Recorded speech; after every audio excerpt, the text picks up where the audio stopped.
The devil has greater influence upon them and can get them to do things. And so it's not surprising that when we see regimes, such as, under communism, think of North Korea or perhaps even China today and previously even in Russia, when these totalitarian regimes, gained ascendancy, they gained power, one of the things that they did is they suppressed religion, and specifically the Catholic religion and believers, all believers. They suppressed them, they took them away, they imprisoned them, they did all kinds of terrible things to them. And it's interesting, even during the time of the Nazis, Catholics were rounded up too. So we see this happening. And this is exactly what Satan wants. So in the same way that Satan wanted Christ dead because they just delight in killing God, even though they knew it would bring about their own defeat, they wanted that. And they want the death of the church. They want the church to be corrupted. They want the faithful to be corrupted. They want the faithful to be led astray. And how are they going to accomplish this?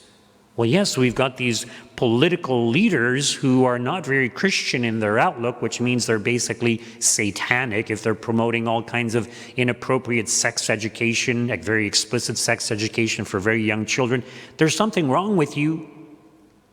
If you're promoting the legalization of marijuana and now talking about even other drugs, there's something wrong with you. If you support abortion on demand, there's something wrong with you. We think of King Herod who slaughtered the innocents, and we think, oh, what a cruel man. Who would want to be under the dominion of King Herod? But people here in Canada vote for politicians who are mass murderers when we consider there's 100,000 abortions here in Canada every single year. You want to place yourself under the authority of a mass murderer. That's crazy, but people are doing it. What's the matter with people? They don't understand. Something's wrong. They're blind. Why are they blind? Who is it or what is it that deceives us? Well, it's partially the media. The media has a very large role to play in this. And it's interesting how under communism, they understood the power of the media. And so they wanted a radio, they wanted a television in every home so that they could spread their propaganda, so that they can get the people to fall in line and to believe what they wanted them to believe. And I mentioned this, in regards to North Korea. It's very censored. And the people there actually believe that their leader is a god. That Kim Jong-un or whatever his name is a god. Like, this is the power of the media. Under communism, they kind of experimented and perfected propaganda, how to use propaganda, how to convince people of certain things. And I think it was, and it was under the Nazis also, but one of them said, if you keep repeating something over and over again long enough, even though it's false, people will believe it.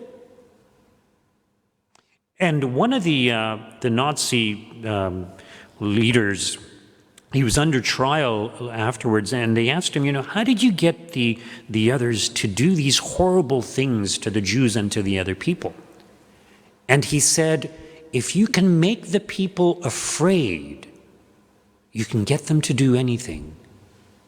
Convince them that it's going to help them, convince them that it's good for them, convince them that it's good for everyone, but make sure they are afraid. Doesn't matter what they're afraid of, as long as they are afraid. Why? Because when we are afraid, we cannot think. We're in a panic mode. And we tend to trust so-called authorities, the media, or the politicians. And they can easily lead us astray. It's noteworthy that even here the media is being paid by the government. So they can only report what the government allows them to report. And all these other sources of media or information and news, they're being censored, they're being shut down, they're becoming harder to access. And there's so much misinformation out there. We're going to realize all of this when we make it to heaven, hopefully, if we make it to heaven. But this is the reality. And notice in today's gospel reading, so our Lord says, the ruler of this world is coming. The ruler of this world. We are fighting against the ruler of this world. And we need to be aware of this, because if we're not, we're going to elect politicians who are going to promote not the kingdom of Christ, but the kingdom of Satan. And we're going to be responsible for that because we voted for them. So we need to be aware of this. But notice in today's gospel reading, our Lord says to his disciples, "Peace I leave with you. My peace I give to you. I do not give to you as the world gives." What's he talking about? In another passage he said, "I have not come to bring peace but the sword. Father will be divided against, son, and so on and so on." So there's two kinds of peace that our Lord is referring to. He says it's not as the world gives. So what is worldly peace? Well, worldly peace is having no problems. Nothing's going to go wrong. You have no enemies, no problem. You just live in peace and luxury, and you don't have anything to worry about. That's worldly peace. And in fact, that kind of peace is pretty much unattainable. And even if you attain it, it's only for a very short period of time. But the peace that our Lord gives is one in which you can be secure no matter what situation you are in. Whether you are being persecuted, whether you're, on your deathbed, it doesn't matter, because you can be at peace. Why? Because you know that you have been reconciled with God. You know that you are headed for eternity with God. And so you have nothing to fear. You don't need to be afraid of a virus. You don't need to be afraid of politicians who might be persecuting you or taking away your freedom.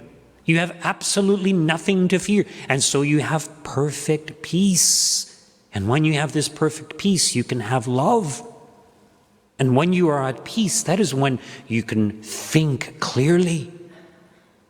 And when you are at peace, this kind of peace that our Lord gives, you don't have to fear death. But if you fear, then you are blinded, because you cannot see clearly. You cannot think clearly. All we have to do is look around us. Do you see people who are afraid of anything? It's not good. We have to trust in God. Recall the apparitions of our Lord to St. Faustina Kowalska. What's the caption under the image of the Divine Mercy? Jesus, I trust in you. I don't need to worry. Jesus, I trust in you. Just a reminder, this Friday we will have the pilgrim statue of Our Lady of the Cape coming to our church. The program will begin at 6:30 p.m. There will be rosary at 7 p.m. and the regularly scheduled Mass at 7:30 p.m. Please note that we will not have adoration exposition in the evening because of this special event, and there will be a light refreshments served in the parish hall after the event.